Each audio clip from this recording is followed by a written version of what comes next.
নমস্কার বন্ধুরা, রসবাসা বাঙালিতে আপনাদের স্বাগত। আমি আজ বানাবো কচুর পাতা বাটা। তার জন্য আমি এখানে নিয়েছি বেশ কিছুটা কচুর পাতা, চিংড়ি, লেবু, কয়েক কোয়া রসুন আর বেশ কিছুটা কাঁচা লঙ্কা আর একটু গোলমরিচ গুঁড়ো দেব। আমি এখানে কড়াইয়ের মধ্যে কিছুটা জল নিয়েছি, জলটা ফুটছে, কচুর পাতাটা একটুখানি দিয়েই আমি তুলে ভাপিয়ে নেব।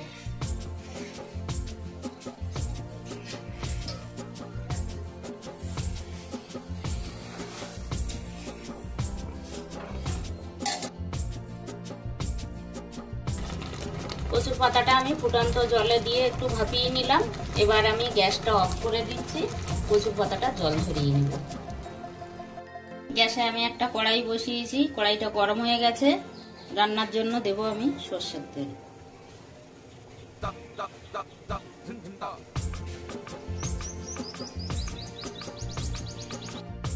আমি একটু নুন দিয়ে দেব।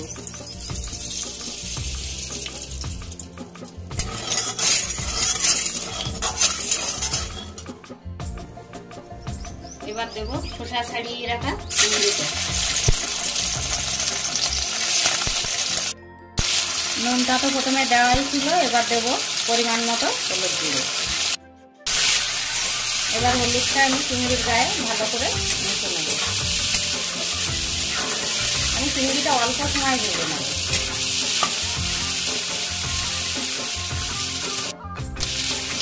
চিংড়িটার মধ্যে এবার দেব বেছে রাখা রসুন। রসুনটাও আমি একটু হালকা ভাজা করে নেব।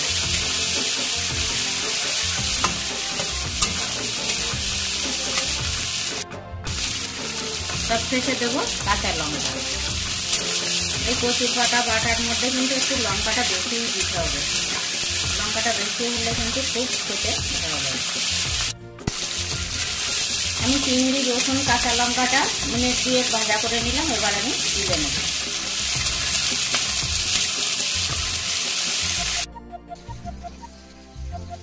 এক সাইডে রেখেছি জল ঝরিয়ে রাখা কচুর পাতা, আর অপর দিকে রেখেছি চিংড়ি, রসুন আর কাঁচা লঙ্কা। এবার এই দুটোকেই আমি শিলে বেটে নেব।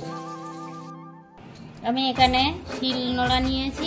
এবার কচুর পাতাটা আমি বেটে নেব। এটা মিক্সারেও বাটা যেতে পারে, শিলে বাটলে বেশি ভালো হয়। আমি এটা শিলেই বেটে নেব।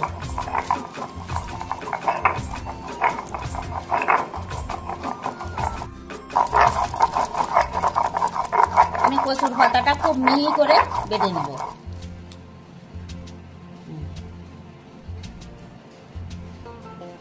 এইভাবে আমি সব পাতাগুলো বেটে নেব। চিংড়ি, কাঁচা লঙ্কা, রসুন এবং কিছুটা গোলমরিচও আমি বেটে নেব। কচুর পাতাটা বেটে কিন্তু বেশ অনেকটাই হয়েছে। এটা আমি দুভাগে ভাগ করে নিয়েছি। একটা ভাগ আমি চিংড়ি দিয়ে বাটা দেখাবো, আর একটা ভাগ আমি ইলিশ মাছের মাথা দিয়ে ভাজা করে দেখাবো। এর জন্য এখানে নিয়েছি একটা ইলিশ মাছের মাথা।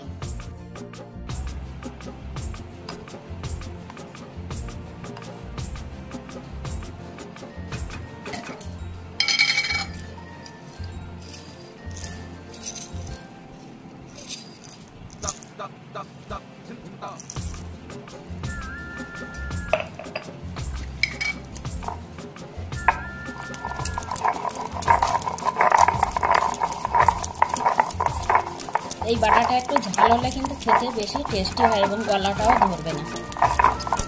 এর ভিতরে তো আমি একটু লেবুর রসও দেবো। একটু ভাপিয়ে ফেলা আছে, কচুর কষটাও বেরিয়ে গেছে কচুর পাতার।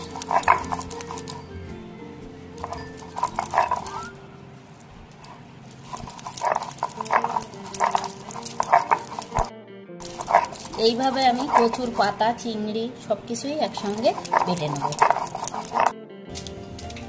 আমি এদিকে বেটে রাখা চিংড়ি, রসুন, কাঁচা লঙ্কা আর এই কচুর পাতাটার সঙ্গে এখান থেকে আমি মেখে নেব, ভালো করে মিশিয়ে দেব।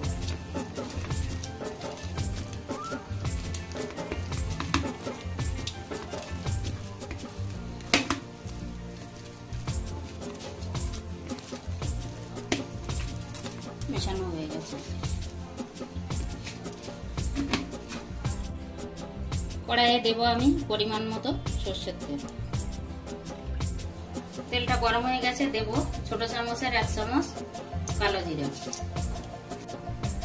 ফোড়নটা রেডি হয়ে গেছে, এবার আমি কচুর পাতা বাটাটা দিয়ে দেব।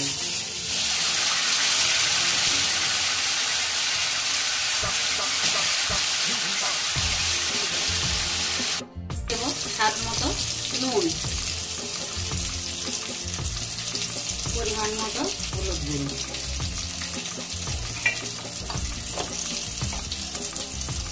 এবার আমি নুন হলুদ মিশিয়ে নেব।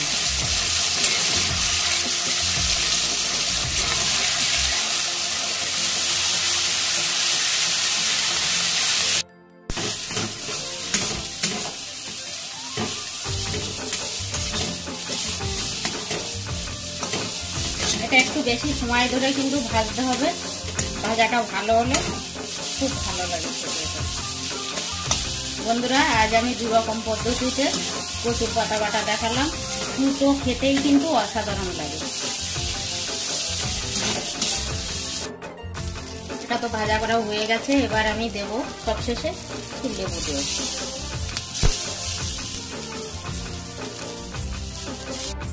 একটা মিশিয়ে নেব।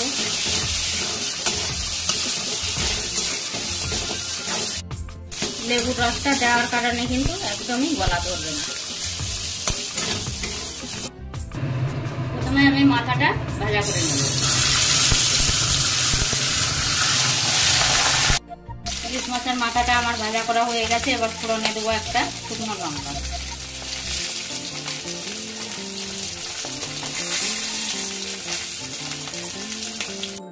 ছোট চামচের 1 চামচ কালো জিরা।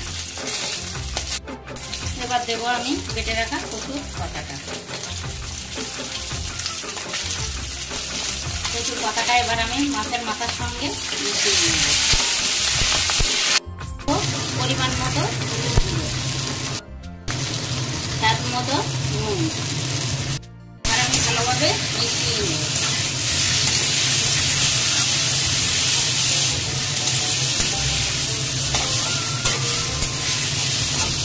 এটা কিন্তু হয়ে গেছে, এবার আমি নামিয়ে নেব।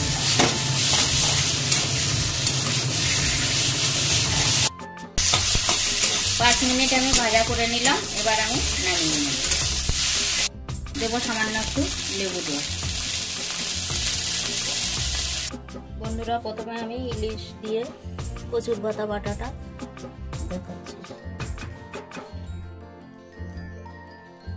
বেটে তারপরে কিন্তু ইলিশ মাছের মাথা দিয়ে ভাজা করা, এইভাবে ভাজলে খেতে খুবই ভালো লাগে।